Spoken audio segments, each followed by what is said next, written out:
আচ্ছা, আপনাকে যদি কেউ প্রশ্ন করে আপনি কি ভারতীয় নাগরিক, তাহলে উত্তরে কি বলবেন? অবশ্যই হ্যাঁ। যদি ভারতীয় নাগরিকত্বের প্রমাণ আপনার কাছে থাকে তাহলে আপনি অবশ্যই উত্তরে বলবেন হ্যাঁ আমি ভারতীয় নাগরিক। তো কি কি প্রমাণ দেবেন? প্যান কার্ড দেবেন? না, প্যান কার্ড দিলেও হবে না বর্তমানে। আপনি আপনার কাছে রেশন কার্ড আছে, সেটা দিলেও হবে না এই মুহূর্তে যে খবর রয়েছে। এবং আপনার কাছে যদি আধার কার্ড থাকে সেটা দিলেও এই মুহূর্তে হবে না। এবং এই ডকুমেন্ট গুলো নিয়ে অলরেডি কিন্তু বিচারাধীন রয়েছে, সুপ্রিম কোর্টে বিচার চলছে এবং অবশ্যই পরবর্তী রায় কি ঘোষণা হয় তারপর আলাদা অন্যরকম খবর আসবে। তো বর্তমানে রায় দেওয়ার আগে এই পর্যন্ত এখনো পর্যন্ত যে খবর রয়েছে, আপনারা আধার কার্ড, আপনাদের প্যান কার্ড, আধার কার্ড এগুলো কিন্তু নাগরিকত্বের প্রমাণ হিসেবে আপনি দিতে পারবেন না। তবে কোন কোন ডকুমেন্ট থাকলে আপনি ভারতীয় নাগরিকত্বের প্রমাণ দিতে পারবেন? হ্যাঁ, 4টি ডকুমেন্ট যদি আপনার থাকে, যে 4টি কথা বলবো সেই 4টি ডকুমেন্টের মধ্যে যদি একটা ডকুমেন্টও আপনার থাকে তাহলেও কিন্তু আপনি ভারতীয় নাগরিকত্বের প্রমাণ করতে পারবেন। আপনি বলতে পারবেন বুক ফুলিয়ে যে এই যে আমার কাছে এই কাগজটা আছে, কিংবা এই 4টা কাগজ আছে, কিংবা এই 2টো কাগজ আছে, অথবা 3টি কাগজ আছে।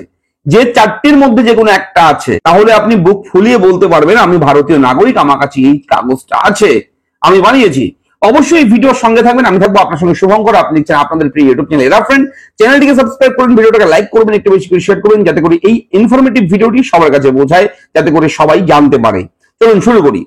দেখুন, এই মুহূর্তে যেহেতু সুপ্রিম কোর্টে বিচারাধীন রয়েছে, এই 3টি ডকুমেন্টকেও ভারতীয় নাগরিকত্বের প্রমাণের মধ্যে ধরা যায় কিনা এটা আপনারা বিবেচনা করে দেখুন।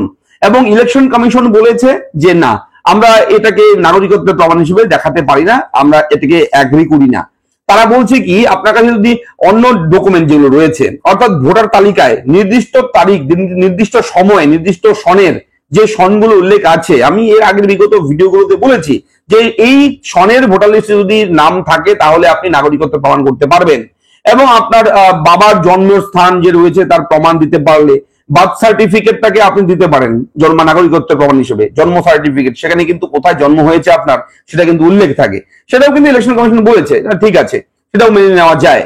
তবে আধার কার্ডটা জাস্ট আছে আপনার পরিচয়পত্র, এটাকে নাগরিকত্বের প্রমাণ হিসেবে দেখানো যায় না, এটা আপনার পরিচয়পত্র হিসেবে রাখা যায়।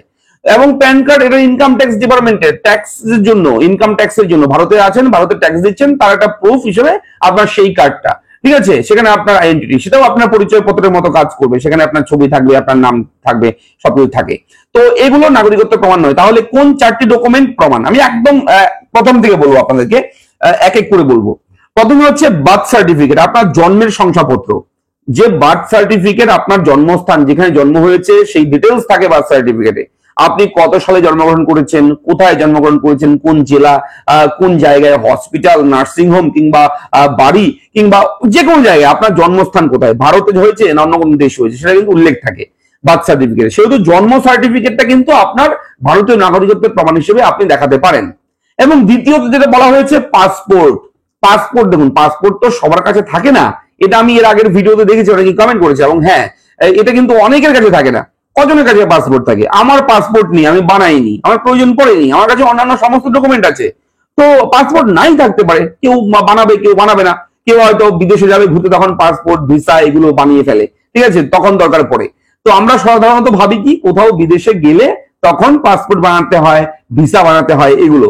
কিন্তু পাসপোর্টটা আপনি বানিয়ে দিতে পারেন আপনার জন্য, ভারতীয় নাগরিকত্বের প্রমাণ আপনি বানাতেই পারেন পাসপোর্ট, ঠিক আছে, সেটা ডিআইবি ভেরিফিকেশন হয়, পুলিশ ভেরিফিকেশন হয়, সমস্ত কিছু থাকে, ডিটেলস থাকে। এবং এটা কিন্তু খুব জরুরি একটা ডকুমেন্ট, একটা নথি, আপনি যে ভারতবর্ষের নাগরিক তার প্রমাণ পাসপোর্ট, ঠিক আছে, সেটাও আপনি বানিয়ে ফেলতে পারেন, কোনো সমস্যা নেই, অনলাইনেও অ্যাপ্লাই করা যায় আজকাল। যদি প্রয়োজন পড়ে আপনারা বলবেন, আমি পরবর্তীতে ভিডিও করে দেবো।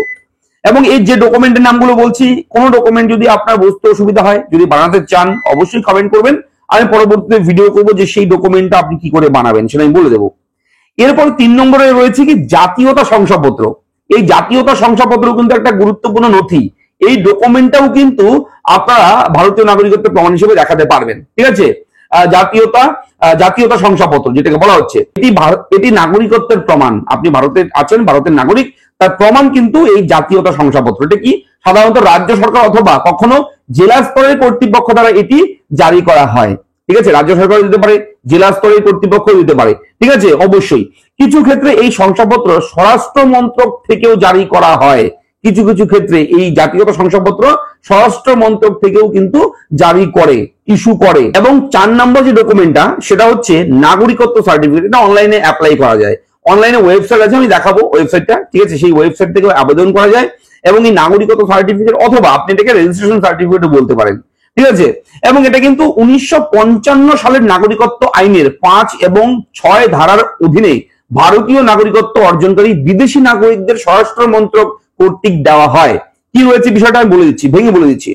যারা বিদেশি নাগরিক রয়েছে, বিদেশে থাকে কিন্তু ভারতীয় নাগরিকত্ব অর্জন করেছে, সে ভারতীয় নাগরিক হওয়ার যোগ্যতা অর্জন করেছে, ঠিক আছে?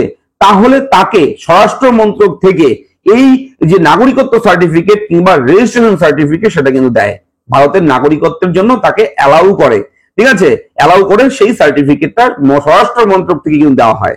তো এই 4টি ডকুমেন্ট এই মুহূর্তে কিন্তু প্রধান ডকুমেন্ট বলে বিবেচনা করা হচ্ছে এবং এটা অনেক আগে থেকেই রয়েছে, বর্তমানেও রয়েছে, আগামীতেও আশা করি এই ডকুমেন্ট গুলো থাকবে। ভ্যালু, খুবই গুরুত্বপূর্ণ নথি এগুলো, ডকুমেন্ট গুলো।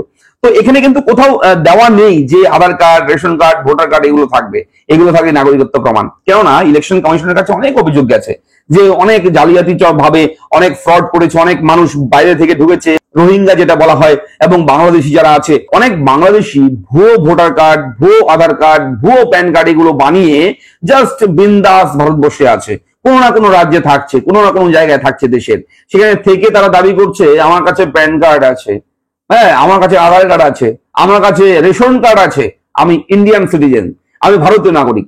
না, এটা কিন্তু আর হবে না। যদি আপনারা ভেবে থাকেন, যদি কেউ দেখে থাকে এমন কেউ যে বাংলাদেশে থেকে ভারত এসে থাকছে জাল ভাবে ডকুমেন্ট বানিয়ে, যদি দেখে থাকে এই ভিডিওটা, অবশ্যই আপনারা সিরিয়াস নেবেন বিষয়টা। এই ডকুমেন্ট গুলো দিয়ে কিন্তু আপনি ভারতীয় নাগরিকত্ব প্রমাণ করতে পারবেন না। আপনার কাছে এই ডকুমেন্ট গুলো থাকতে হবে। আপনার বার্থ সার্টিফিকেটটা কোথায়, আপনার কোথাকার, আপনার বাবার বার্থ সার্টিফিকেটটা কোন জায়গায়, ঠিক আছে? দাদুর কোথায়, পূর্বপুরুষ কোথায় জন্মগ্রহণ করেছিল, সেখান থেকে টেনে টেনে টেনে টেনে সন ধরে যে সনগুলো উল্লেখ আছে নোটিফিকেশনে, ইলেকশন কমিশন অফ ইন্ডিয়া যে জারি করেছে যে এই সনের 2002 সন কিংবা 1971 সালের কি পরে আগে, এই সব বিভিন্ন নিয়ম রয়েছে এগুলো, ঠিক আছে? সেই নিয়মের মধ্যে যদি আপনি পড়ে যান তখন কিন্তু বার্থ সার্টিফিকেট দেখাতে আপনার সমস্যা হবে। যদি আপনি জালিয়াতি ভাবে, জাল ভাবে, ভুয়ো যদি ডকুমেন্ট বানিয়ে থাকেন তাহলে সমস্যায় পড়বেন। এবং পাসপোর্ট এত সহজে হয় না। পাসপোর্ট বানাতে গেলে অনেক স্টেপ পার করতে হয়, অনেক ভেরিফিকেশন হয়, স্টেপ বাই স্টেপ, ধাপে ধাপে ভেরিফিকেশন হয়। তখন কোন একটা ভেরিফিকেশনে আপনি আটকে যাবেন। যদি আপনি ভুয়ো ডকুমেন্ট বানিয়ে পাসপোর্টটা বানাতে যান তাহলে কিন্তু ফেসে যাবেন, ধরা পড়বেন, এটা 100%, ঠিক আছে? ফেসেই যাবেন। তো এগুলো করতে যাবেন না কেউ অবশ্যই।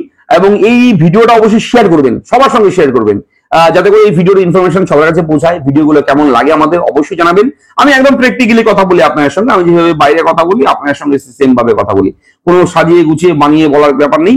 যা বললাম একদম অথেন্টিক, রিয়েল বিষয়টা আপনার সঙ্গে শেয়ার করলাম।